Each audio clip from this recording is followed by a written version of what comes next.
This is Glow in the Dark Radio.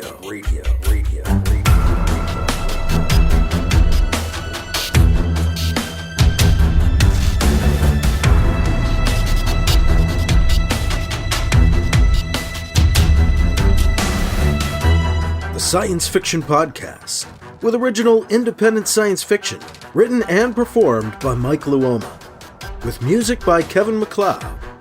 The Vatican Assassin trilogy and The Adventures of Alibi Jones by Mike Luoma are available in ebook, trade paperback, and audiobook wherever you find your books online.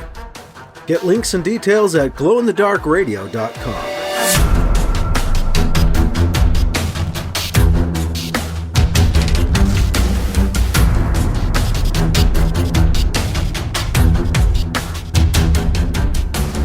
This is the Science Fiction Podcast, Glow in the Dark Radio. I'm your host, your writer and reader, Mike Luoma, and I have Part 4 of Chapter 13 of Vatican Ambassador on the way on this episode. Our Vatican Ambassador BC, the former Vatican Assassin, is on a secret base on the dark side of the moon. He's discovering that the universe is a much larger place than he knew. Triple Agent Anita Bendix Capituna, works for the Project, an extra-governmental group who secretly has gone well beyond Mars, with a secret asteroid base and outposts in other solar systems or other star systems, and relations with aliens. They've told BC about this because one of these alien races may have infected humankind with a deadly plague which is now raging. They told BC this was the Eldred. We're going to learn more about this race, these aliens, in Part 4 of 5 of Chapter 13 of Vatican Ambassador, coming up on Glow in the Dark Radio. I had to chop Chapter 13 down into a few parts, 5 parts, because it was almost 2 hours long, so got another big chunk of that chapter. BC learning all about the project from Krish and Dell, so we'll be getting into more of that. I want to remind you, before October is done, you can get a free graphic novel. You can get the Vatican Assassin graphic novel for free if you're a podcast listener or a patron. Just head to drivetrucomics.com. The discount is actually tied to the link which you'll find in the show notes. So be sure you click that or copy and paste it into your browser, and then head to Drive Thru Comics to get yourself your Vatican Assassin graphic novel for free today. That tells the story from the first novel of the trilogy in comic book form, with the art by Christian Navarro and by Juan Carlos Quatordio. If you would like to check that out, you can do so for free. A free PDF is yours through drivetrucomics.com. Look for the link in the show notes for that. A big thank you once again to my patrons. If you are a patron, you know I need your help and you help. So thank you. If you'd like to become a patron, I'd love to have you. You can do that for $2 a month, $5 a month, or $10 a month at patreon.com/glowinthedarkradio, or just go to glowinthedarkradio.com and follow the links. I've got a new Ancient Stone Mysteries of New England calendar out, too. If you'd like to see some of the pictures that are in my Ancient Stone Mysteries of New England book in color, this is your chance to do that. It's a calendar that ties into the book, with each month being a different color photo of a black and white picture that's in the book, and an excerpt from the book used as the description on the photo.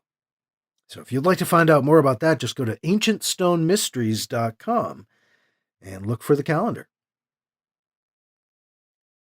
We'll head back to the dark side of the moon with BC, next in Part 4 of Chapter 13 of Vatican Ambassador, on Glow in the Dark Radio. 50 years ago, Mira, humankind's last hope to find new resources, departed the solar system. 7 years into her mission, she disappeared. She has returned. SNR Black, a Sol Federation Marine Corps vessel, is sent to retrieve her from certain destruction in the Kuiper Belt beyond Pluto. What they find will change humankind forever. From Parsec award-winning author Paul E. Cooley, Derelict, Marines, Part 1 of the Derelict Saga, combines military sci-fi, space opera, mystery, and suspense to create a journey you won't forget. Podcast available at shadowpublications.com. Paperback and ebook available from amazon.com. Some mysteries shouldn't be solved.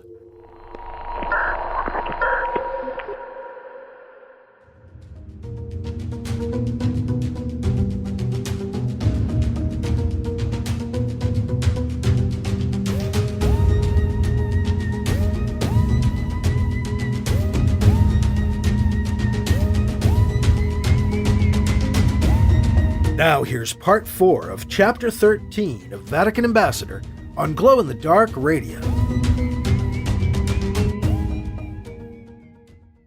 Krish and Del watch BC absorb Anita's news. Is this for real?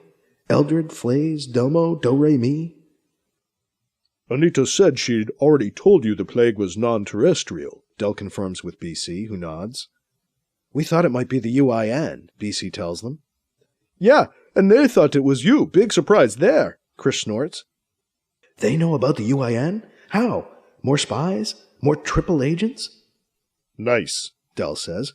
Anyway, it's not the UIN, not this time. It's the Eldred? BC asks, to confirm. The 3 scientists nod.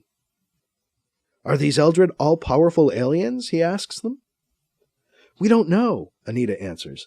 They didn't seem to be, not at first. But they could be, Del says. Or not, Krish chimes in. Quality information, BC mumbles out loud. How many times have you met them, he asks. We've had only a few visits with them, Krish says. We thought we were getting to know them better, but they used us. He seems heated. He shoots a sideways glance at Anita. She glares back at him. We were, Del says, cutting the tension between the two. Perhaps a bit too hopeful. What do you mean? BC asks, puzzled by the suddenly darker mood of the room.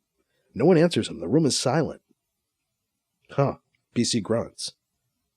There's more going on here. Okay, BC says, leaning back in his chair, arms open wide. What aren't you telling me? BC can see from the looks passed among Anita, Krish, and Del that he's on to something.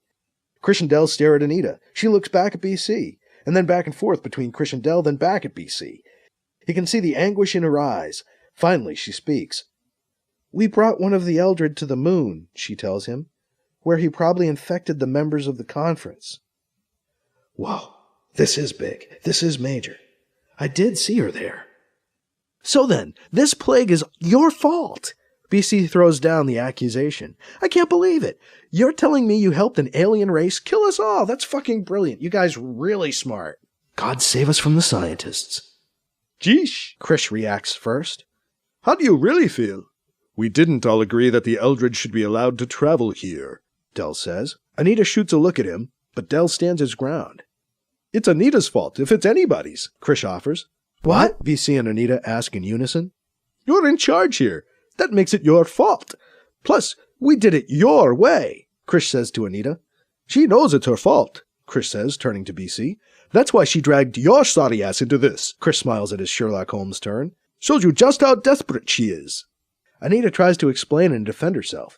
The Eldred are new to us. We've been trying to get to know them better, but it hasn't been easy. They're a very secretive race, very closed to outsiders. They're aloof, she says. They keep us at arm's length. Yeah, even though they have such short little blue arms, Krish jokes. Everybody gives him a look. What? It was getting way too serious in here. Krish protests in his own defense. Thanks to you, Anita says. I wouldn't get mad at him, BC admonishes her. You're the one who's got some explaining to do. I knew she was trouble. Even as a scientist, she's trouble. Look, I thought bringing one of them here would maybe lead them to open up to us a bit more. They seemed very interested in seeing the peace conference, Anita says. They have expressed an interest in what they call our concept of religion, Del says. We thought their interest, the way they warmed up to the idea of coming here to observe the peace conference, it made us think we were getting through to them, Anita says. Who is this we? Krish asks her. You got a mouse in your pocket? He turns to BC. They played us for fools, he says, pointing a thumb at Anita. The Eldred representative traveled to Lunar Prime with a delegation from the project, Del explains. It escaped our supervision for a brief period, about 3 hours. The Eldred was found unharmed, and nothing more was thought of it, until people started getting sick and dying. These guys fucked up big time. Are you familiar with the old Greek concepts of hubris and nemesis? Krish asks BC. Del intercedes. Krish thinks our pride, our hubris, has led to this plague, that the Eldred are our nemesis, Del tells BC. It's easy to second guess, Anita protests. Hindsight is 20/20. How did you let this happen? BC asks her. We were too trusting. Why do they want to kill us? BC asks. We don't know, Anita admits. This doesn't make sense, BC argues. We know that, Anita sighs. Did they give any indication? BC tries. Anita cuts in. There was no sign of malice, no sign they meant us any harm. If you only met one of them... What? BC can't believe it. Meet one of them? One of these maybe murderers? I don't think so. Anita begins to protest. They're so mellow. They're the last beings you'd even think would do... Appearances can be deceiving, BC blasts back. And you, Ms. Anita, if that's really your name, would be Exhibit A for that axiom. It doesn't do any good for us to raise our voices, Del states calmly. His quiet settles the room. We've been going at this briefing for a while. Perhaps we should take a break, rest, and come back at this fresh later on, Del suggests. Are you kidding? BC protests. We've finally gotten down to the heart of things, the reason why I came here. Don't stop now. Del shakes his head, but agrees to go on. Right. Yes, Del, there's no reason to stop, Anita says. We'll be good. So, the Eldred are the bad guys, BC asks for clarification. Bad guys? Del almost sneers. I always do better when I can clearly define things, BC says. Black and white, good versus evil, friend versus enemy, us versus them. And the them are the Eldred, right? Ouch, Anita cringes. And you're the enemy of the English language, right, Campion? You know what I mean, he says. Yes, it looks like the Eldred did it, Anita confirms, and that is why I brought you here. You know, the Flays or the Domo could have engineered it to look like the Eldred did it, Krish ventures. Your pet theory again, Del chides him. Why would they do that? BC asks Krish. Why indeed? Del echoes BC's query. I don't know, Krish muses. Maybe so we'll take the Eldred out for them? Get us to do the job of getting the Eldred out of their way? Lead us into doing their dirty work? They could have several reasons, Krish observes. Are the aliens at war with each other? BC asks. No, Del says. They tolerate each other. They marked out their borders and staked their territories and claimed their planets over 1 million years ago. It's very static out there. We're the newcomers to this pot of space, and they tolerate us. No, I don't think that they do, BC rebukes Del. You know, this plague thing. I stand corrected, Del admits. They had seemed to tolerate us, I should say. We've never seen any outright hostility on the part of any of the alien races. Certainly not between them. There are always some tensions, but they seem to work things out. Their cooperation could teach humans a thing or two, Del thinks out loud. Well, again, except for our attempted genocide. BC again brings the scientist back to the matter at hand. They do not fight wars, Del tells BC sternly. Not internally within their own races, and not with most other races. We strike them as unusually violent in this regard. We kill each other very easily, he admonishes BC. The Eldred were particularly appalled at our violence toward each other, Anita chimes in. They never said anything to us, but we could see them draw back away from any sign of human aggression. They're fascinated by our religions, but they visibly paled and even shook when they heard reports of violence between humans, and read the histories of our current and former wars, Del says. They may have decided we were too violent a race to continue to live, Anita ponders aloud. What? BC answers sarcastically. Since you kill each other easily, you'll kill us eventually, so we'll preemptively kill you all now? Nice people. He shakes his head. Almost makes me want to laugh, if only there wasn't so much at stake. It's only a guess, Anita says. Time to turn this around. As I see it, we have two goals, BC tells them. We first need to cure this thing that's killing us. Then we need to strike back at the Eldred, so they can't do it to us again.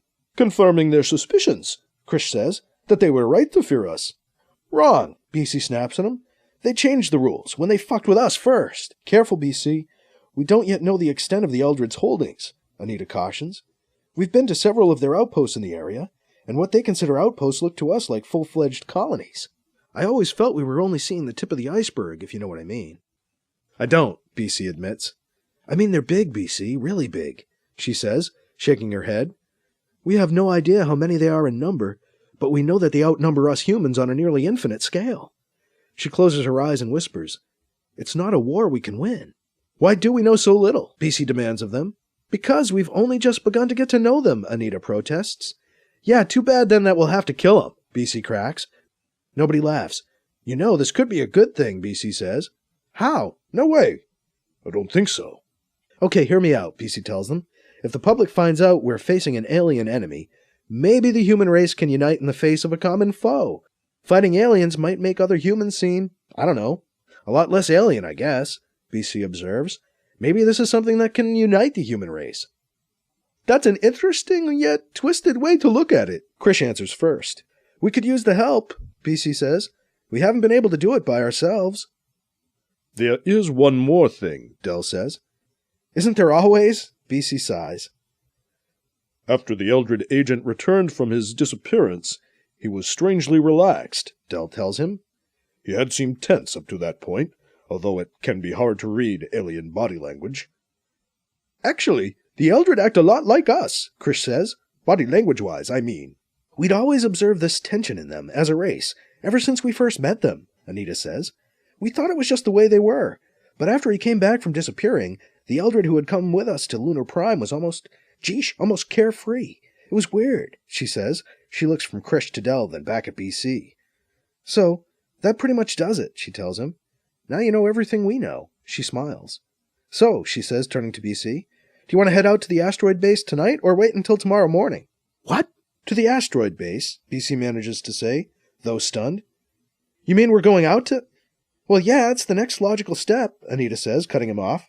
You really should meet the old man. I told him I thought you were the right person to help us. He's big on having the right person with the right set of skills on the right project at the right time for whatever project we're working on. It's one of his things. I told him you have the skills we need right now. He wants to meet you. Thanks, BC tells her. I think. But I am tired. And if I'm meeting the old man, I'd like to be at my best. How about we go tomorrow morning? That's fine. Krish, can you show Campion to his room? I want to go over something with Del here. Sure, Krish agrees. Campion? BC gets up to follow Krish, who's already on his way out the door of the conference room. I'll give you a wake-up call with enough time to eat and get ready before we fly out, Anita tells him as he leaves the room. Thanks, BC says. BC follows Krish to his room, a nondescript stateroom with a bed, desk, and chair, and refresher. When he's left alone, BC lies down on the bed and lets the incredible tale he has just been told sink in. Wow, what a mindful. We are not alone. Matter of fact, we've got lots of company. Who are the Eldred, the Flays, the Domo? How lucid is the old man? BC's head is spinning as he tries to fall asleep. The Domo are vampires? The Flays flew the UFOs? The Eldred are trying to kill us? BC wakes to a ringing calm. Didn't even feel like I fell asleep, but I must have. I'm awake, he answers the calm. Good, because this is your wake-up call, Anita's voice rings out from a hidden speaker. Right, BC says. We're leaving for the asteroid base in 1 hour. Please be ready, she says, and the comm clicks off. BC gets up and gets freshened up best he can. A change of clothes and a shower would be better. I'd like to be able to check my messages, too. See some news, find out how bad this thing is spreading now. There's no outside contact here. And now we'll just, bip out to the asteroids? We're moving pretty quickly. The room alarm rings in an hour. BC opens the door on Anita, waiting for him. Ready? She asks him. I guess, BC says. I would have liked to have gotten a shower in. Fussy, she chides him. You'll be fine. She makes a show of smelling him. You don't stink too bad, Campion, she says with a laugh. The ship is waiting for us at the lock. Same place we came in. Come on. BC follows Anita through the base to the airlock. She opens the door and then steps aside so BC can step through first. Go ahead, she says. Time for your universe to expand. BC chuckles in spite of himself and steps through the airlock into another flasher. It's a different ship than the one we came over on yesterday. Looks bigger, at least inside. Wonder what the outside looks like. Doesn't look like anyone's home. BC looks down the long, empty corridor in both directions as Anita cycles the airlock closed behind them. Big ship? He asks Anita. What? She says. Figures out what he said. Oh, yeah, big ship. Bigger than the last one we were on, anyway. She gestures up the corridor to their right. Let's head up to the bridge. Is this going to be a long trip? BC asks her. Nah, the bridge isn't that far, Anita says. Before BC can protest, she laughs. A joke! The trip won't take long either. We'll travel up off the elliptic, turn on the transpace drive, and be there almost instantaneously. The longest part of the trip is flying far enough away from a planet's gravity well, up to where we have to be in order to make the jump safely, and then flying down from the transit point on the other end down into the asteroid base. The transpace event is surprisingly fast. The whole flight takes about an hour. Just an hour? Wow! BC is impressed. Some of our interstellar trips are even faster, Anita tells him. We can transit from almost anywhere, but don't dare to do so in the asteroids. So we'll take a little while to fly into the base. It's in a busy neighborhood. The safe point is a lot further out than it is for most of the planets we visit. I'm still wrapping my head around that one. The corridor branches. BC stops and then follows Anita down the left branch. We don't want to transit in open space around here, you know? Too many stray rocks, she says as they walk. We're here. She punches a code into a panel in the wall that opens the sealed airtight door they've come to. She leads BC through another airlock and onto the bridge of the ship. Man, this sure looks different than that UTZ Cruiser's bridge I was on during the war. So simple looking. They've stepped into a low-domed room, paneled in white enamel and glass, bordered by chrome molding. The back of the room is solid white, the front of the dome entirely clear. It's like being inside an invisible cookie dipped in milk, with a pilot inside. A woman sits in a white sculpted chair in the center of the room, her ebony skin a striking contrast to the stark white dome interior. Her smile is even more striking as she stands to greet them. I think I'm in love. Maybe lust. She's beautiful. What the fuck? Her chair and the bank of controls she had been looking at have just melted into the floor behind her. Anita elbows BC.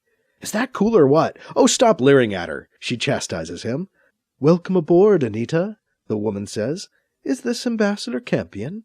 It is, BC says and extends his hand.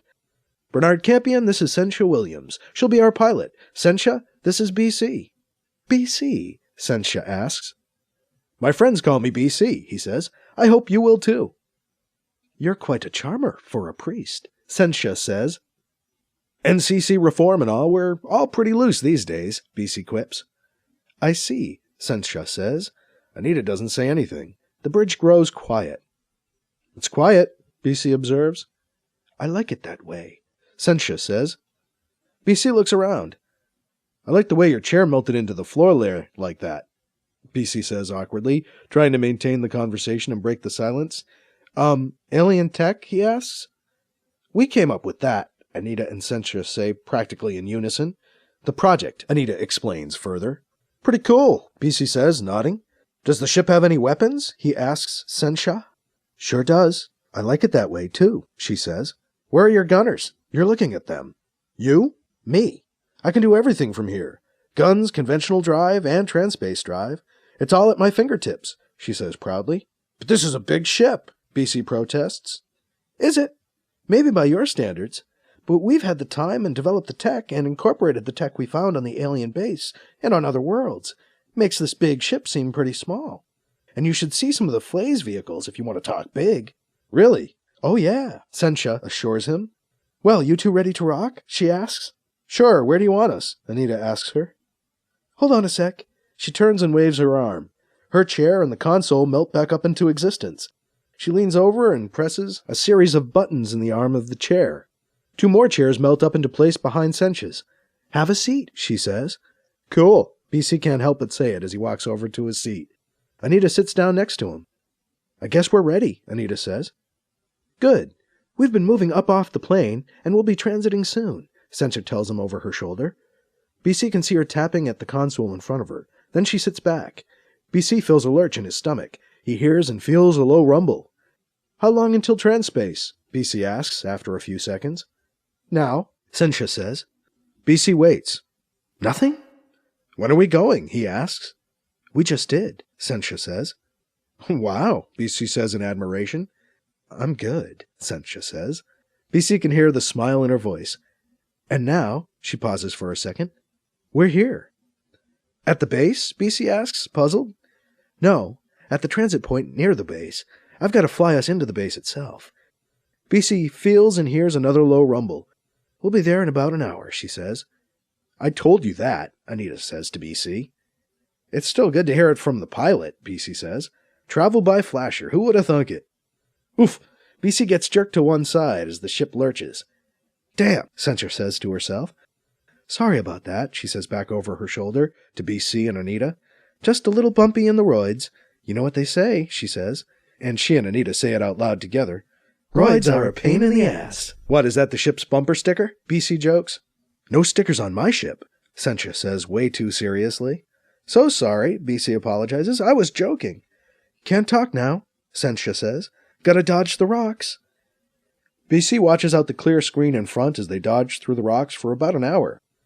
Small and large asteroids pass slowly by, some spinning, some just hanging in space. After a time, he notices a small dot in the center of the screen grow larger and remain centered. Must be the base. There's a light at the center of the dot. Both light and dot grow larger and larger as BC watches. The light gains form, becomes a square, then the outline of a square, in the center of the dot, which has grown into a large asteroid that keeps growing larger. Looks like a platform, carved into the rock. They approach the platform slowly. Bigger than I thought. The craggy face of the asteroid disappears from view as they near the platform. The entire square of light around the opening passes beyond BC's sight before their ship is even within the opening. BC begins to make out details. The opening is honeycombed with doors and hatches of differing sizes. They look to be heading for one of the smaller doors in the middle of the larger opening. It opens. Light pours out to greet them. BC sees landing lights flashing inward in sequence, beckoning the ship in to land.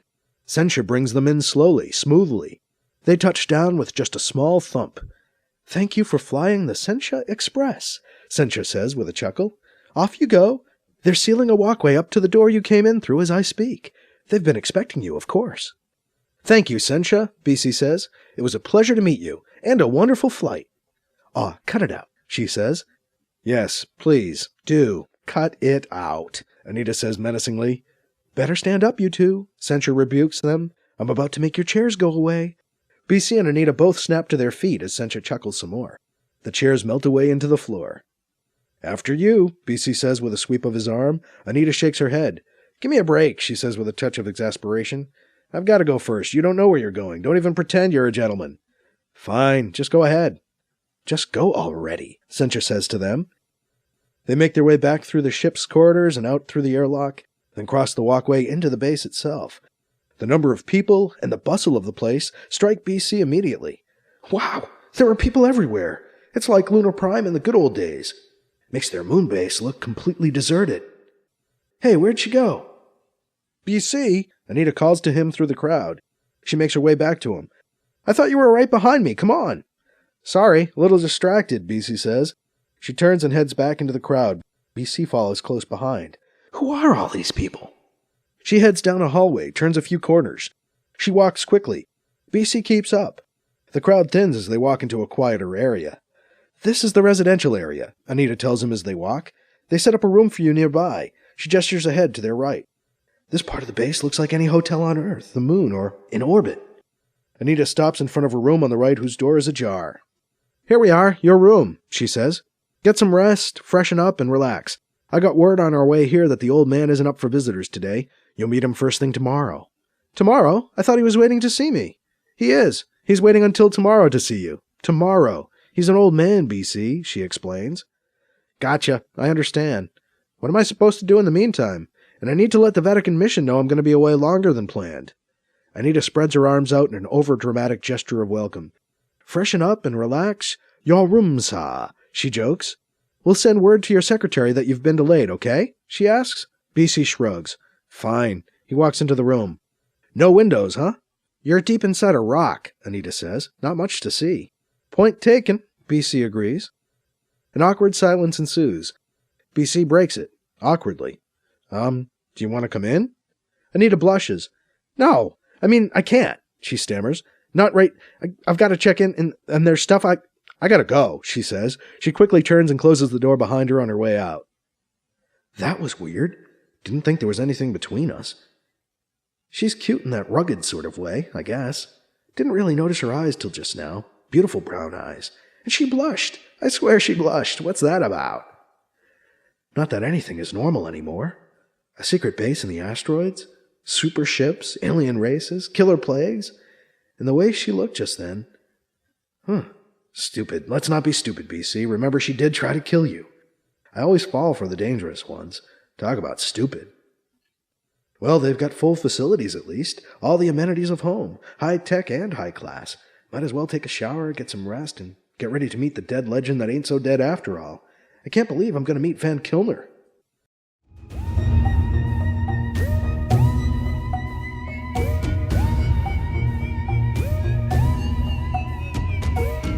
That was part 4 of chapter 13.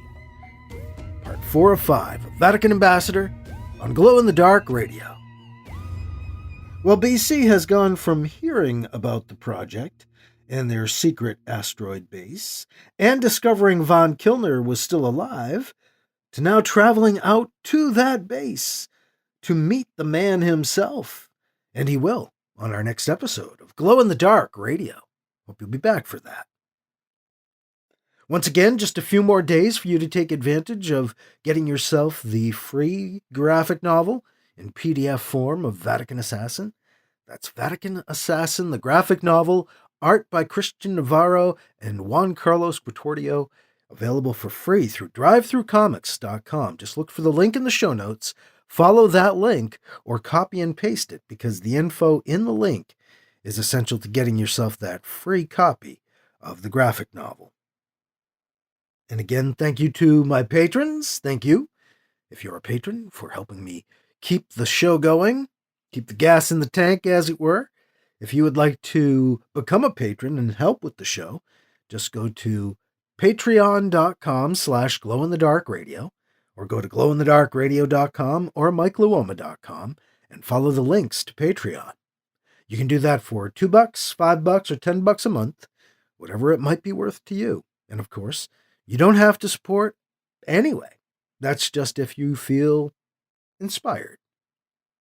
We'll check out part 5 of 5 on our next episode, as we finish off the very long chapter 13 of Vatican Ambassador. I'm your host, your writer and reader, Mike Luoma. Thank you again for listening to Glow in the Dark Radio.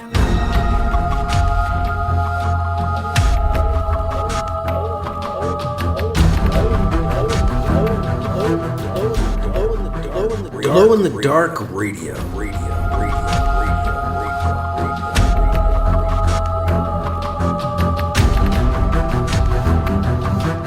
This podcast presentation is copyright 2023 by Michael F. Luoma and is protected under a Creative Commons Attribution, Non-Commercial, No Derivatives 4.0 International License. CC by NCND 4.0. Music by Kevin MacLeod. You can find his work at Incompetech.com.